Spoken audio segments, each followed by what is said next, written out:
Right now, let me introduce how to start the car.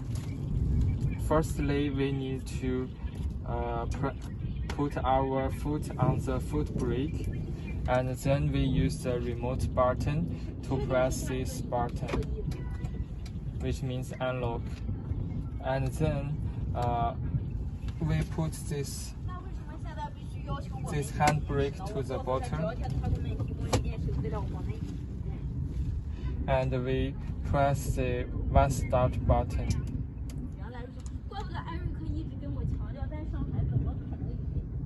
You see, we can see the dashboard. It means the car is ready to start, and in the dashboard we could see the capacity of the battery and the kilometers, and the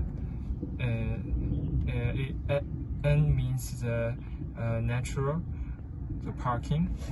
Okay, and here we can see the button. We can shift the button to the D, which means drive, and N is natural, and R means reverse. When shifted to the button or reverse, we could see the image of the reverse.